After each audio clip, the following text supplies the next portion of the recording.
Happy Halloween! Woo!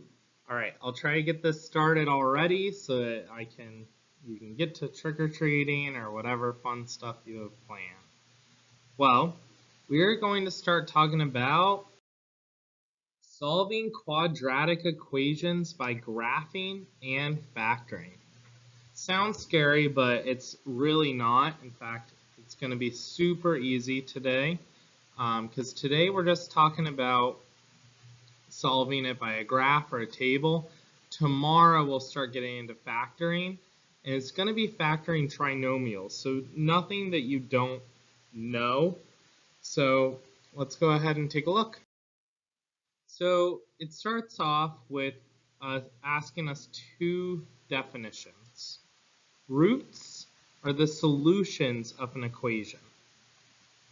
One method to find the roots is finding the zeros. Zeros are the x-intercepts. So the solutions of an equation, one method to find the roots is finding the zeros, and zeros are the x-intercepts. Feel free to pause if you need to write that down. All right, let's move on to the next piece, which is going to be on solutions of a quadratic equation. So you'll have three types of quadratic equations, and you can have multiple versions of this because it could be upside down, or it could be like, let me draw really quick. It could look like this. It could look like this, or like this, except it would not indent right there. It'd go like that. So ignore that first indent. But either way, you can kind of get the hang of the fact of what's happening here. Remember, we said the zeros are the x-intercepts. So for the first one, we have no solution. Second one, one solution. And the third one, two solutions. So again, you'll see it in a couple different ways, but sometimes it's never going to touch the x-intercept. Sometimes it'll touch the x-intercept once, and sometimes it'll touch it twice. So let's see how we can find out by factoring zeros, or finding zeros by factoring. So we have four simple steps. For starters, we're trying to find the solutions, or we're trying to find the zeros. So naturally, our first step is to set the function equal to 0. So here we have x squared minus 8x plus 12 equals 0. Our next step is just to double check that, or to factor completely. So to factor completely, we have to think of that x that we were doing before, where we have 12 at the top, negative 8 at the bottom. And so we get that our solutions must be negative 6 and negative 2, because those two add to be negative 8 and multiply to be 12. So x minus 6 and x minus 2 equals 0.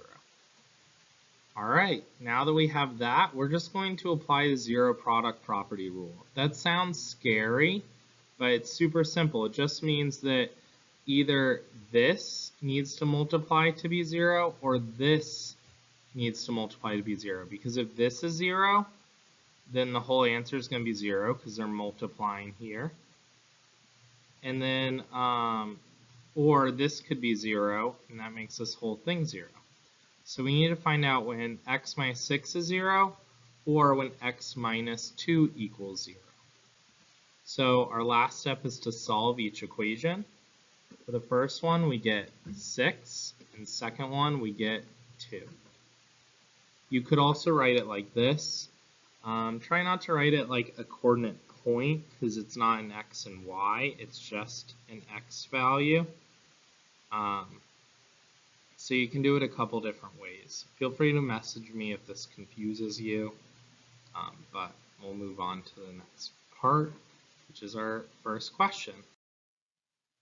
The solution of the equation 3x squared plus 2x plus 5 equals 0 the solutions are going to be your zeros.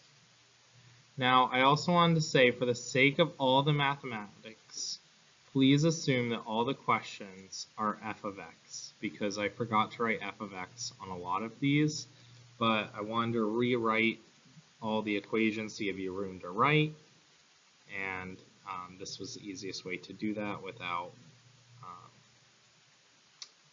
making you do a longer worksheet. So, pretend it's f of x. This first one, we have x squared plus 4x minus 5, and we want to find our zeros, our roots. So like we said before, that's just going to be your x-intercepts. So right here and right here. So our answer is 5, negative 5, and 1. Super easy. All right, let's look at the next one. Here, you can see it crosses the x-intercept at 2 and 4. So our solutions are 2 and 4. All right, let's try this again. Here, let's look at where it crosses the x-intercept, negative 1 and 1. So our solutions are negative 1 and 1.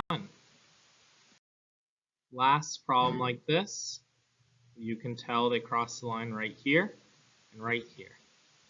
So we have 1 and 3.